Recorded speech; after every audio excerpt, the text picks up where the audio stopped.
नमस्कार दोस्तों, स्वागत है आपका एक बार फिर से प्रेम एकेडमी पे। मैं हूं प्रेम और आप जुड़ रहे हैं मेरे यूट्यूब चैनल पे। तो दोस्तों, अभी तक हम काफ़ी विषयों पे चर्चा कर चुके हैं, काफ़ी सारे आयामों पे चर्चा कर चुके हैं और आगे भी हम कोशिश करेंगे कि इस आने वाले समय में हम और अधिक से अधिक आपके लिए कंटेंट, आज से अधिक मटेरियल आपके लिए ला सकें जो आपके पढ़ने में सहायता करेगा। तो दोस्तों, अभी तक हम जो है पॉलिटी विषय पे जो है चर्चा कर रहे थे। तो अभी तक के लेक्चर्स में हमने जो है सारे अधिनियमों की बात कर ली थी।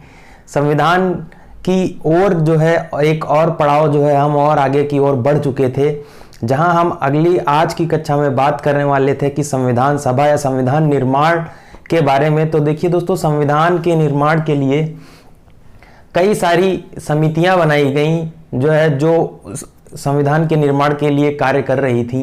तो आज उन्हीं सब समितियों पे, उनके कार्यों पे हम आज चर्चा करने वाले हैं। तो बस आपको करना क्या है, अपनी कॉपी कलम ले लीजिए और बैठ जाइए वीडियो के सामने अपना मोबाइल लेके और शुरू हो जाइए। आज फिर से एक जोश के साथ में, नई ऊर्जा के साथ में हम नई चीज़ें सीखेंगे।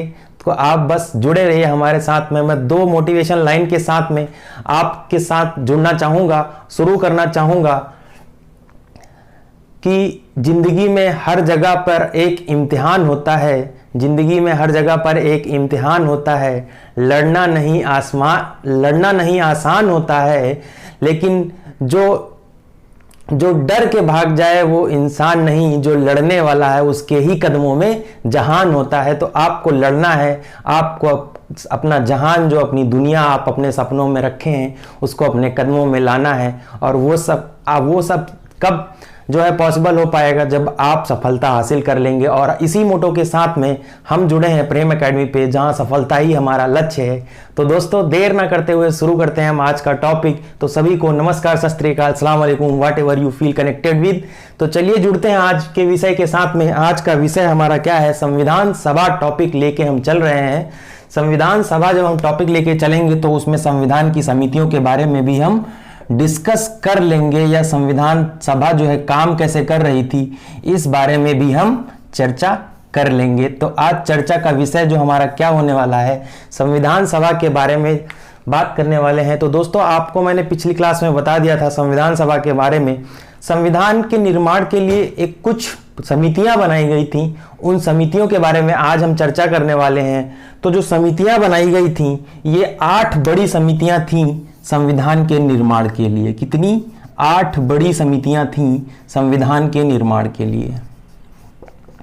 8 बड़ी समितियां बनाई गई संविधान के निर्माण के लिए। तो मैं आपको 8 समितियों के बारे में बता देता हूं और उनके अध्यक्ष कौन थे इस बारे में भी हम चर्चा कर लेते हैं। देखिए दोस्तों, एक एक समिति के बारे में मैं चर्चा नहीं करूंगा, आपको मैं चाहूंगा कि इजी से इजी चीजें पढ़ा सकूं।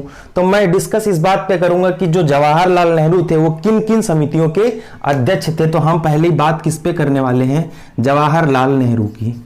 आप देखिएगा कैसे चुटकियों में हम चीजें सॉल्व कर लेते हैं, पढ़ लेते हैं। तो जवाहरलाल नेहरू की हम बात करने वाले हैं। तो जवाहरलाल नेहरू 3 समितियों के अध्यक्ष थे। पहली समिति कौन सी थी? संघ शक्ति समिति। संघ शक्ति समिति, इसके अध्यक्ष थे। ये पहली हो गई आपकी। दूसरी कौन सी थी? दूसरी कौन थी?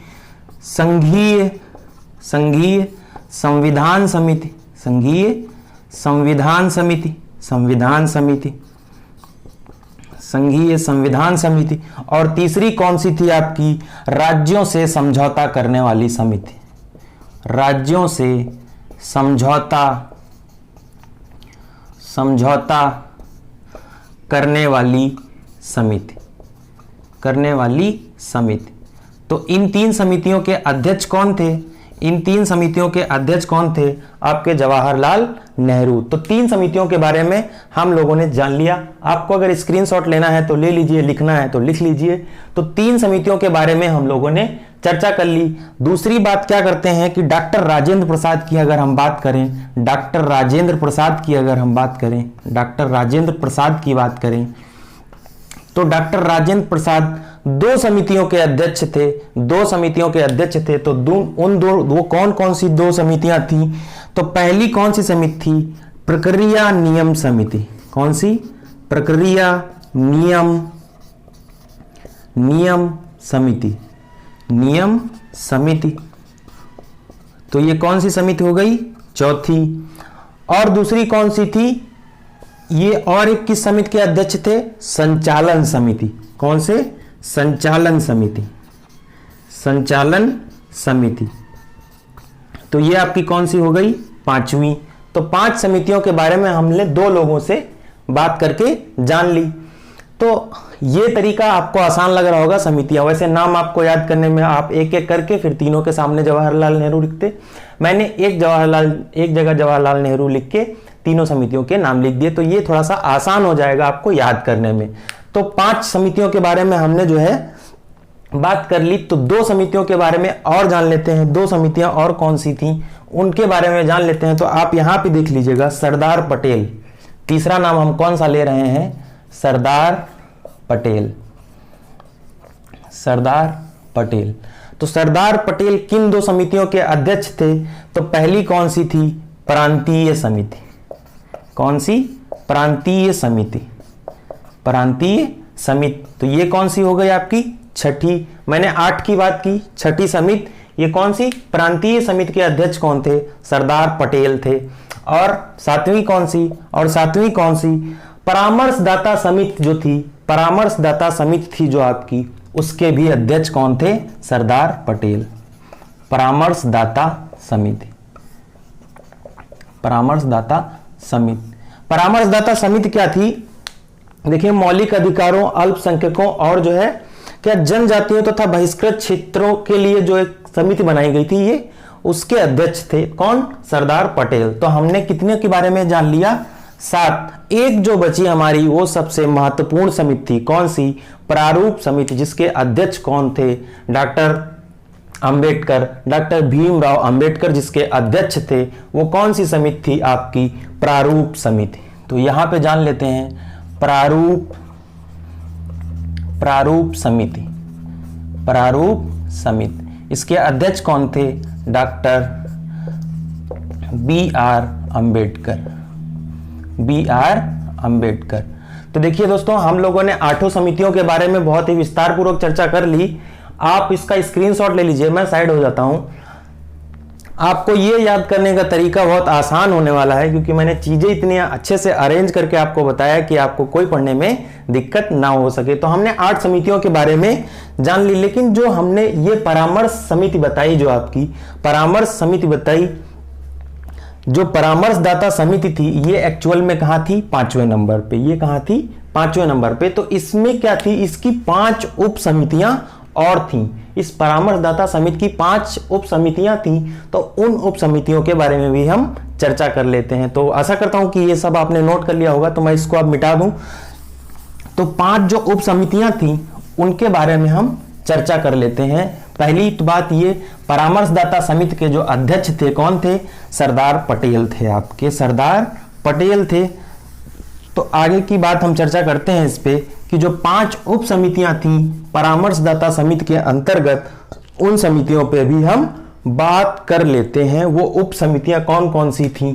पहली कौन सी थी आपकी? पहली कौन सी थी आपकी? मौलिक अधिकार उप समिति। कौन सी? मौलिक अधिकार उप समिति, उप समिति। तो इसके अध्यक्ष कौन थे बेटा? इसके अध्यक्ष थे आपके J.B. कृपलानी। कौन? J.B. कृपलानी। तो ये आपकी पहली हो गई, ये आपकी पहली उप समिति हो गई। अगर हम दूसरी की बात करें, तो दूसरी कौन सी थी आपकी?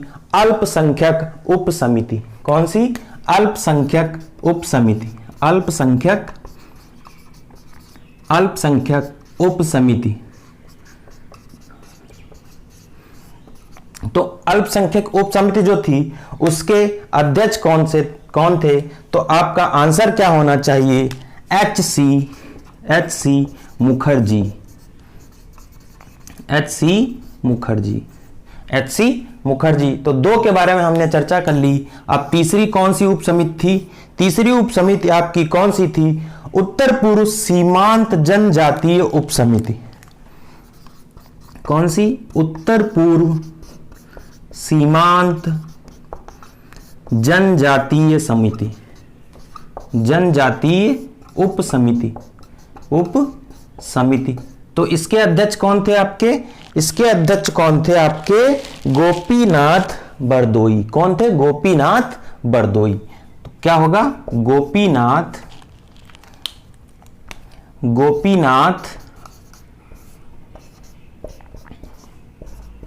बरदोई, गोपीनाथ बरदोई। तो 3 उप समितियों के बारे में हमने जान लिया जो किसके अंतर्गत थी? परामर्शदाता समिति के अंतर्गत थी।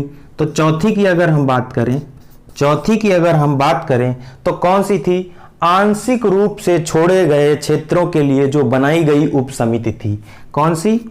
आंशिक रूप से छोड़े गए क्षेत्रों के लिए, आंशिक रूप से छोड़े गए क्षेत्रों के लिए,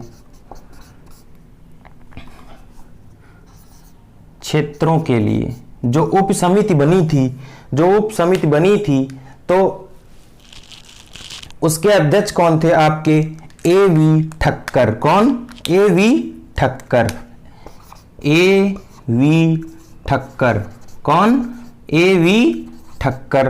तो हमने 4 उप समितियों के बारे में जान लिया। आखिरी 5वीं और आखिरी समिति कौन सी थी आपकी? उत्तर पश्चिम फ्रंटियर जनजाति जो क्षेत्र था उसके लिए क्या एक समिति बनाई गई थी? कौन सा? उत्तर पश्चिम फ्रंटियर जो जनजातीय क्षेत्र था उसके लिए जो समिति बनाई गई थी उसके अध्यक्ष कौन थे? उत्तर पश्चिम फ्रंटियर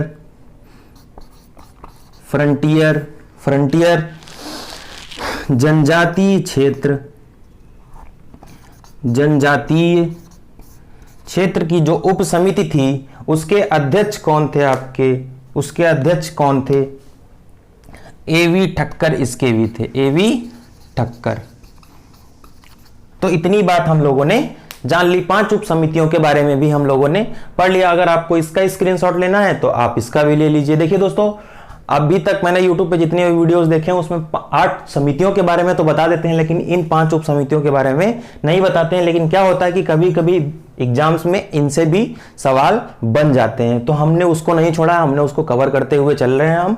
तो हमने इन 5 उप समितियों के बारे में अभी चर्चा कर ली है। तो आगे जो हम बात कर रहे थे कि जो प्रारूप समिति थी जिसके अध्यक्ष कौन? डॉक्टर अंबेडकर थे, वो ही सबसे महत्वपूर्ण समिति थी, क्योंकि उसका काम था संविधान का प्रारूप तैयार करना, संविधान की रचना करना। तो उस प्रारूप समिति के अध्यक्ष कौन थे? डॉक्टर अंबेडकर। उस प्रारूप समिति के अध्यक्ष कौन थे? डॉक्टर अंबेडकर। तो हम प्रारूप समिति के बारे में अब आगे चर्चा करने वाले हैं। हम किसके बारे में चर्चा करने वाले हैं? प्रारूप समिति के बारे में चर्चा करने वाले हैं। तो चलिए दोस्तों, देखते हैं कि अब प्रारूप समिति आखिर क्या कार्य कर रही थी उसके बारे में हम चर्चा कर लेते हैं। कौन सी? प्रारूप समिति आपकी, प्रारूप समिति। जैसे कि आपको बता दिया मैंने पहले, इसके अध्यक्ष कौन थे? डॉक्टर अंबेडकर इसके अध्यक्ष थे। अब प्रारूप समिति में भी 7 सदस्य थे। कितने?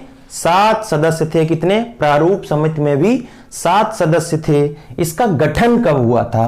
प्रारूप समिति का गठन कब हुआ था? बहुत ही महत्वपूर्ण सवाल यहां से बनता है कि प्रारूप समिति का गठन कब हुआ था। तो आपको आंसर क्या करना है? 29 अगस्त 1947 को प्रारूप समिति का गठन हुआ था।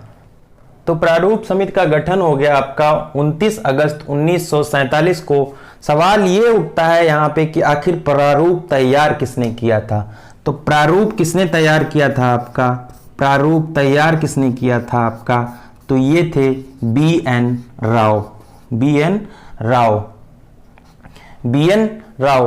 तो सवाल यहाँ पे एक और बनता है, क्या जो B.N. राव थे ये क्या संविधान सभा के सदस्य थे? तो आंसर आपका क्या होना चाहिए था? ये संविधान सभा के सदस्य नहीं थे। ठीक है, ये कौन थे? ये थे संवैधानिक सलाहकार। संवैधानिक सलाहकार। संवैधानिक सलाहकार कौन था? BN राव आपके कौन थे? संवैधानिक सलाहकार थे। तो संविधान का प्रारूप तैयार करने की जिम्मेदारी किसको मिलती है? प्रारूप समिति को, जिसके अध्यक्ष कौन थे? आपके डॉक्टर अंबेडकर। और प्रारूप समिति का गठन कब हुआ? 29 अगस्त 1947 को। ये कितने? 7 सदस्यीय समिति थी। 7 सदस्यीय समिति थी जिसके ऊपर क्या कार्य दिया गया था? जिसको संविधान का प्रारूप तैयार करने का जिसको कार्य दिया गया था। तो चलिए हम उन 7 सदस्यों के बारे में भी जान लेते हैं कि आखिर कौन कौन से सदस्य से। कभी कभी सवाल आता है कि 4 सदस्य दिए होते हैं, उनमें से 3 तो होते हैं प्रारूप समिति के सदस्य, एक नहीं होता है, वही आपको चुनकर मार्कआउट करना होता है और आंसर टिक करना होता है। तो हमको 7 सदस्यों के नाम याद रखने होंगे। तो अभी पहले सदस्य कौन थे? Doctor BR Ambedkar. BR Ambedkar. दूसरे सदस्य कौन थे आपके? N गोपालास्वामी अयंगर। N गोपालास्वामी अयंगर। और तीसरे कौन थे आपके? अल्लादी कृष्णा स्वामी अय्यर। और चौथे कौन थे आपके? चौथे कौन थे? N माधव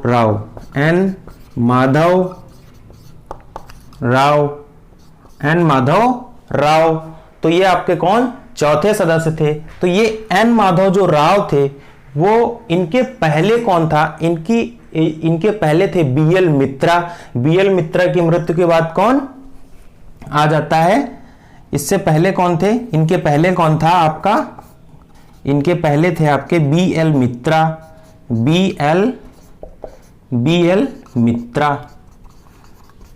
इनके पहले कौन थे? N माधव राव के पहले कौन थे आपके? BL मित्रा। तो 5वें सदस्य हमारे कौन से थे? 5वें सदस्य कौन थे आपके? DP खेतान थे। ये किसके पहले कौन थे? TT कृष्णामचारी थे। कि TT कृष्णामचारी की मृत्यु के बाद कौन आता है? DP Khaitan. After death of TT के लिख दे रहा हूं मैं, आप समझ लो TT कृष्णामचारी है। तो 5वें सदस्य ये थे आपके। छठे कौन थे आपके? छठे कौन थे आपके? KM मुंशी। कौन थे? KM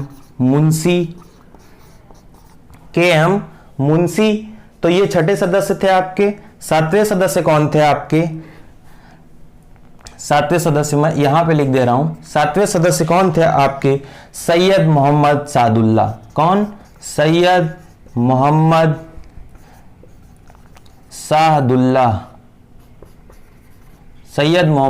सादुल्ला। ये कौन? ये बाकी सदस्य जो है मुस्लिम लीग, वो आपके कांग्रेस से थे।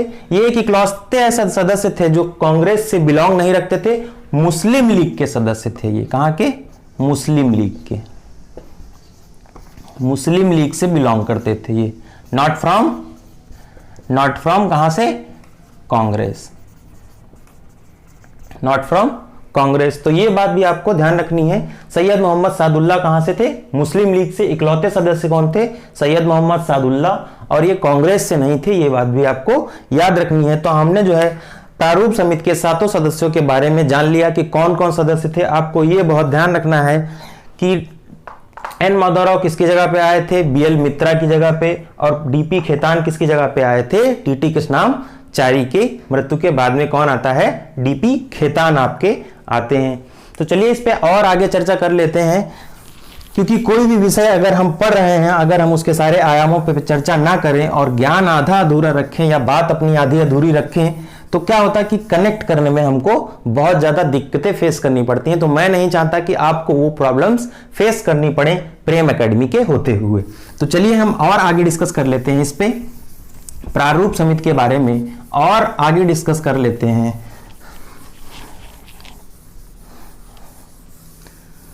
अब ये जो प्रारूप समिति का कार्य था, ये जो प्रारूप समिति में लोग थे, ये प्रारूप पे काम कर रहे थे, तो जब ये पहला प्रारूप आपका जब कार्य पूर्ण हो जाता है इस पे, तो पहला प्रारूप आपका कब 1948 में प्रकाशित होता है। कब? फरवरी 1988 में। कब? फरवरी 1948 में पहला प्रारूप जो है क्या प्रकाशित हो जाता है। कब? और इस पे कितने दिन तक चर्चा होती है? इस पे कितने दिन तक चर्चा होती है? 8 माह का समय दिया जाता है कि इस पर चर्चा तथा संशोधन के लिए कितने दिन का समय दिया जाता है? 8 माह का समय दिया जाता है। किस लिए? संशोधन, इसमें संशोधन के लिए और चर्चा करने के लिए इस प्रारूप पर कितने दिन का समय? 8 माह का समय दिया जाता है। जब पहला प्रारूप ये प्रकाशित हो गया, उसके ये यहाँ पे क्या पहली बार जब प्रारूप प्रकाशित हुआ। अब हम जब दूसरी बार की बात करते हैं, दूसरा प्रारूप कब प्रकाशित हुआ? इस 8 महीने के बाद में। कब? अक्टूबर 1948 को दूसरी बार जो है प्रारूप क्या हुआ? प्रकाशित हुआ। दूसरी बार प्रारूप प्रकाशित हुआ। दूसरी बार प्रारूप क्या हुआ? प्रकाशित हुआ आपका। तो इस पर कितने दिन चर्चा हुई? इस पर भी काफी दिन तक चर्चा हुई। इस प्रारूप को बनाने में लगभग कितनी 141 बैठकें हो चुकी थी। कितनी? 141 बैठकें जो है इस प्रारूप को तैयार करने में अभी तक हो चुकी थी। तो दोस्तों आगे और भी हमको बात करनी है इस पे, ठीक है, आगे और भी बात करनी है। तो इसमें होता क्या कि डॉक्टर अंबेडकर ने क्या हुआ, अब ये जब बात सारी हो गई, जब प्रारूप को जो है प्रस्तुत कर दिया गया, जब प्रकाशित कर दिया गया संविधान सभा में, तो उसके बाद क्या होता है कि संविधान जो है ये प्रारूप फाइनली कब अंतिम प्रारूप प्रस्तुत करते हैं डॉक्टर अंबेडकर? कब? 4 नवंबर। अंतिम प्रारूप कब प्रस्तुत करते हैं डॉक्टर अंबेडकर? ये 2 बार प्रस्तुत होने के बाद में अंतिम बार कब प्रस्तुत करते हैं? 4 नवंबर 1948 को जो है अंतिम बार प्रारूप को प्रकाशित करते हैं या संविधान सभा के सामने रखते हैं। कौन? डॉक्टर अंबेडकर। कब? 4 नवंबर 1948 को कब अंतिम बार जो है प्रारूप जो है संविधान सभा में पेश किया जाता है। ठीक है, इस पर 5 दिन चर्चा होती रहती है। कब तक? 9 नवंबर तक। 9 नवंबर 1948 तक इस पे 5 दिन तक चर्चा होती है। कब तक? 5 दिन तक चर्चा, और फिर 9 नवंबर 1948 तक इस पर चर्चा होती रहती है। ठीक है, तो ये बात भी हमने शुरू कर ली। तो इस बार क्या हुआ कि यहाँ पे इस पे विचार किया गया प्रारूप पे कि आखिर इसमें क्या क्या चीजें सही हैं, कहाँ संशोधन करना चाहिए, कहाँ पे और भी सुधार की जरूरत है। तो इन सब बातों पे प्रारूप पे चर्चा होती रही। तो दूसरी बार जब चर्चा हुई, इसके बाद जब दूसरी बार चर्चा हुई, दूसरी बार चर्चा कब हुई? 15 नवंबर 1948 से दूसरी बार चर्चा हुई। और तब क्या इसका खंडवार चर्चा हुई कि मतलब जो प्रारूप के सभी खंड थे उन पर एक एक करके सभी खंडों पे चर्चा हुई। कैसे? खंडवार चर्चा होती है। खंडवार चर्चा होती है। प्रारूप जो था उस पे कैसी खंडवार चर्चा होती है। हर खंड को देखा जाता है, उसमें जो संशोधन की जरूरत थी उस संशोधनों को मार्कआउट किया जाता है, और जो है ये चर्चा चलती रहती है। जब खंडवार चर्चा हो रही थी तो उसी के दरमियान कितने संशोधन के प्रस्ताव आते हैं? संशोधन के प्रस्ताव आते हैं 7653 संशोधन के प्रस्ताव आपके आते हैं इस प्रारूप में या संविधान में। कितने? 7653 प्रस्ताव आते हैं, जिन पर चर्चा कितने में होती है? चर्चा कितने पर होती है? ठीक है, 2473 पर ही केवल चर्चा होती है। कितने पे? 2473 जो है संशोधनों पर क्या चर्चा होती है आपकी। तो ये बात भी हमने जान ली कि जब दूसरी बार चर्चा होती है प्रारूप पे 15 नवंबर 1948 को, जब इसका खंडवार अध्ययन किया जाता है प्रारूप का, तो उस पे कितने संशोधन? 7653 संशोधनों के बारे में बताया जाता है, लेकिन उन पे चर्चा कितने पे होती है? 2473 संशोधनों पर चर्चा की जाती है कहाँ? संविधान सभा में आपकी। कहाँ? संविधान सभा में। तो इस बात को भी हम लोगों ने बहुत अच्छे से जान और समझ लिया। देखिए आप लोग बोर नहीं होइए। सब्जेक्ट, हाँ, जब तक सब्जेक्ट में आप इंटरेस्ट नहीं बनाएंगे, जब तक आप हमारे साथ कनेक्ट नहीं हो पाएंगे, कभी कभी बोरिंग फील होने लगता है। तो सब्जेक्ट के साथ में इंटरेस्ट बनाइए।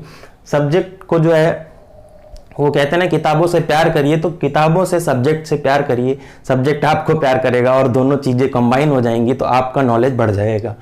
तो दोस्तों देखते हैं आगे क्या हुआ। जब दूसरी बार विचार हो गया इस पे, एक बार और लास्ट टाइम विचार होता है कब? तीसरी बार विचार होता है इस पे। तीसरी बार विचार होता है कब? 14 नवंबर 1949 को। थर्ड टाइम, एक मिनट जरा इंक डाल लूं मैं। तो तीसरी बार जब विचार होता है कब? 14 नवंबर 1949 को जो है इस प्रारूप पे अंतिम और तीसरी बार जो है क्या? थर्ड टाइम जब विचार होता है इस पे कब? 14 नवंबर 1949 को इस पे क्या? तीसरी बार विचार होता है किस पे? प्रारूप पे आपके। तो इस विचार, इसके बाद क्या होता है कि डॉक्टर अंबेडकर जो है संविधान सभा में एक प्रस्ताव पेश करते हैं। उस प्रस्ताव का नाम क्या था? The constitutional as settled by the assembly be passed. क्या था? प्रस्ताव का नाम क्या था? बहुत ध्यान रखने वाली बात है आपको। The constitutional as settled by the assembly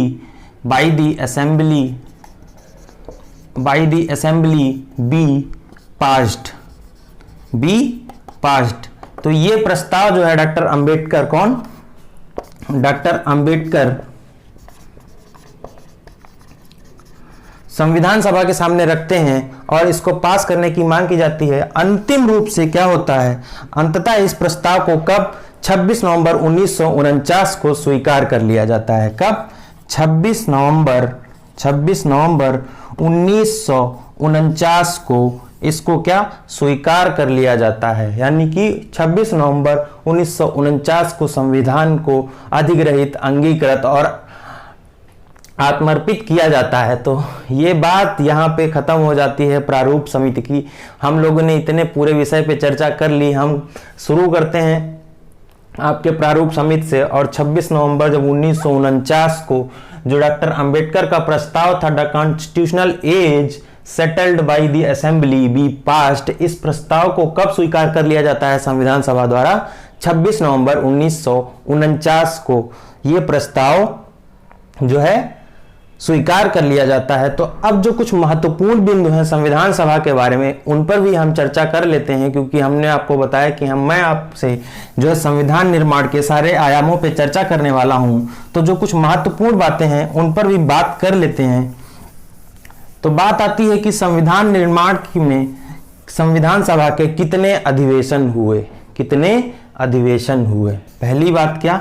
कितने अधिवेशन हुए? ये बहुत इंपॉर्टेंट सवाल है, सीधे सीधे एग्जाम में आते हैं। तो टोटल कितने हुए? 12, 11 प्लस 1। ये कौन सा था? ये एक कौन सा था? अंतिम अधिवेशन था। अंतिम अधिवेशन था। ये कब होता है आपका?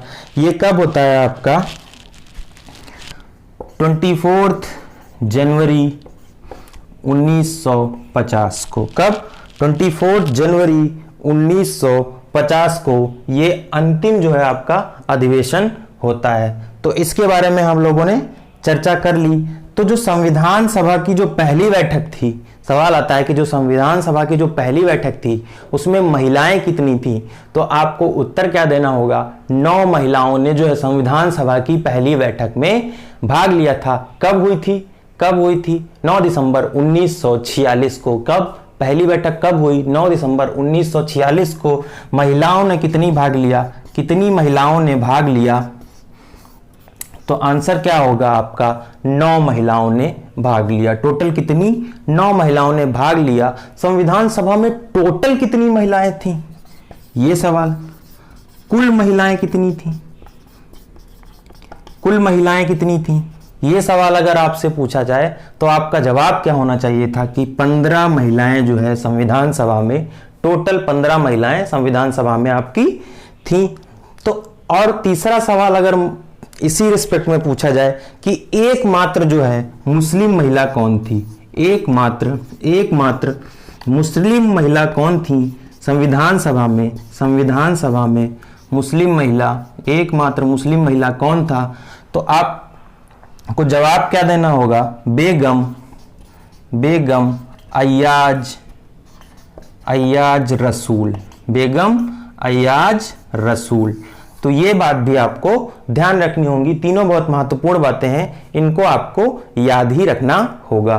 तो चलिए और भी आगे अभी मुझे चर्चा करनी है, आपके साथ में जुड़े रहना है थोड़ी देर तक, और आपको मुझे बर्दाश्त करना होगा। तो और आगे की बातों पे हम चर्चा करने जा रहे हैं। तो यहां तक हम लोगों ने इस बात पर चर्चा कर ली, जब संविधान 26 नवंबर 1949 को जो है जो प्रस्ताव जो है पास हो जाता है डॉक्टर अंबेडकर के द्वारा जो दिया जाता है 26 नवंबर, उसी दिन से संविधान क्या होता है? आंशिक रूप से लागू हो जाता है। कब? 26 नवंबर 1949 को क्या होता है? संविधान आंशिक रूप से लागू हो जाता है, आंशिक रूप से लागू हो जाता है। और 26 नवंबर 1949 को क्या संविधान जो है आपका आंशिक रूप से लागू हो जाता है। ठीक, इस 26 नवंबर को हम किस रूप में मनाते हैं? विधि दिवस के रूप में। किस? विधि दिवस के रूप में। ठीक है, अब हम इसको एक और दिवस के रूप में मनाते हैं। कैसे? संविधान दिवस के रूप में। संविधान दिवस के रूप में 26 नवंबर को संविधान दिवस के रूप में ये कब से लागू हुआ था? एक बाबा साहब अंबेडकर की जो है 125वीं जयंती से। कब? 125वीं जयंती से। किसकी सिफारिश पर? तो आपका नाम इनका था लक्ष्मीमल सिंधवी के अनुसार। कब? लक्ष्मीमल सिंधवी के अनुसार बाबा साहब अंबेडकर की जो है 125वीं जयंती से इसको संविधान दिवस के रूप में भी मनाया जाता है। तो ये बात भी बहुत महत्वपूर्ण है, इसको आपको याद रखना होगा। तो चलिए आगे इसमें थोड़ी सी और चर्चा कर लेते हैं। जब 26 नवंबर 1949 को जब संविधान लागू होता है तो कितने आर्टिकल्स लागू होते हैं, कितनी अनुसूचियां लागू होती हैं, इस बात पे भी हम चर्चा कर लेते हैं। तो आपके 26 नवंबर 1949 को 395 जो है आर्टिकल्स 395 आर्टिकल्स लागू हो जाते हैं। और कितनी? 8 अनुसूचियां जो है लागू होती हैं। कितनी? 395 आर्टिकल्स और 8 अनुसूचियां कौन सी लागू हो जाती हैं 26 नवंबर 1949 के संविधान के अनुसार। तो आगे हम बात अगर करें कि 15 अगस्त, ये बहुत महत्वपूर्ण बात है कि 15 अगस्त 1947 से 26 जनवरी 1950 तक मध्य में कि जो भारत की शासन व्यवस्था थी वो किसके आधार पर चल रही थी? जो 15 अगस्त 1947 से 26 जनवरी 1950 के बीच में जो भारत की शासन व्यवस्था थी वो भारत शासन अधिनियम 1935 के अंतर्गत ही चल रही थी। किसके? एक्ट ऑफ 1935 के अकॉर्डिंग भारत की शासन व्यवस्था चल रही थी। तो इस बात पे भी हम लोगों ने चर्चा कर ली। 8 अनुसूचियां थी इस बारे में। तो 26 नवंबर को क्या हुआ कि 16 अनुच्छेद जो है, सिर्फ 16 अनुच्छेद लागू किए गए, उनका प्रभाव देखा गया। तो उन 16 अनुच्छेद कौन कौन से थे, उन अनुच्छेदों के बारे में भी हम चर्चा कर लेते हैं। उन अनुच्छेदों के बारे में चर्चा करनी जरूरी होगी। तो ये जो 16 अनुच्छेद लागू हुए हैं, जो वर्तमान संविधान में इनका जिक्र कहां पे किया गया है, तो अनुच्छेद 394 में इनका उन आर्टिकल्स का जिक्र किया गया है जो 26 नवंबर 1949 को लागू हुए थे। किसमें? आर्टिकल 394 में इस बात का जिक्र किया गया है कि जो 26 नवंबर 1949 को जो 16 आर्टिकल्स लागू हुए थे, उन आर्टिकल्स के बारे में कहाँ बताया गया है? वर्तमान संविधान के आर्टिकल 394 में। तो हम कौन कौन से अनुच्छेद लागू हुए थे? कौन सा? 5, 6, 7, 8 और 9। ये किससे संबंधित थे? नागरिकता से संबंधित। किससे? नागरिकता से संबंधित अनुच्छेद थे ये अनुच्छेद लागू होते हैं। कौन कौन से? 5, 6, 7, 8। तो कितने हो गए आपके? ये 5 हो गए। दूसरा कौन सा था? दूसरे कौन से थे? अनुच्छेद 60। अनुच्छेद 60 ये काहे से था? राष्ट्रपति से संबंधित था। राष्ट्रपति से संबंधित था। राष्ट्रपति की शपथ से संबंधित था। राष्ट्रपति की शपथ से संबंधित था। यह अनुच्छेद किससे संबंधित था? अनुच्छेद 60 राष्ट्रपति के शपथ से संबंधित था। इसको भी उसके अनुसार 26 नवंबर 1949 में लागू किया गया, जो 16 अनुच्छेद लागू हुए थे। कब? कितने? 16 अनुच्छेद। तो और कौन सा अनुच्छेद लागू हुआ? 324। ये किससे रिलेटेड था आपका? चुनाव आयोग से। किससे? चुनाव आयोग से। तो इसके बारे में भी हम लोग चर्चा कर ली। और कौन सा लागू हुआ? अनुच्छेद आपका 366। अनुच्छेद 366। तो संविधान में परिभाषा। क्या? संविधान में परिभाषा। तो ये कितने हो गए आपके? 5, 1, 6, 7 और 8। तो 8 अनुच्छेद तो ये जो लागू हुए, उनके बारे में चर्चा कर लेती। बचे कितने आपके? 8। तो उन 8 के बारे में भी हम और चर्चा कर लेते हैं कि और अनुच्छेद जो 8 थे वो कौन कौन से थे और कौन कौन से थे। तो आपका कौन सा था? अनुच्छेद 367। ये क्या था? इंतरिम राष्ट्रपति। ये था आपका इंतरिम राष्ट्रपति। और कौन सा लागू होता है? 394 आपका लागू हो जाता है। 394, 380, 391, 393। तो ये सारे अनुच्छेद कब? 26 नवंबर 1949 को जो है लागू हो जाते हैं। 16 अनुच्छेद। तो हमने उन 16 अनुच्छेदों के बारे में भी आपको बता दिया। कौन कौन सा? 367, 394, 380, 91, 92, 93, 5, 6, 7, 8, 9 और जो है आपका 66। तो ये सारी बातें हम लोगों ने आज डिस्कस कर ली। तो थोड़ा सा और बचा है जो 24 जनवरी 1950 को जो अंतिम अधिवेशन था संविधान सभा का, उस अधिवेशन के बारे में भी हम थोड़ी सी चर्चा कर लेते हैं। तो आपको थोड़ी देर और जुड़े रहना होगा हमारे साथ में। 24 जनवरी 1950 को क्या अंतिम अधिवेशन होता है संविधान सभा का, और उसमें क्या क्या कार्य किए गए, इस बात की हम चर्चा कर लेते हैं। कब? 24 जनवरी 1950 को जो अंतिम अधिवेशन था आपका, कौन सा? संविधान सभा का अंतिम अधिवेशन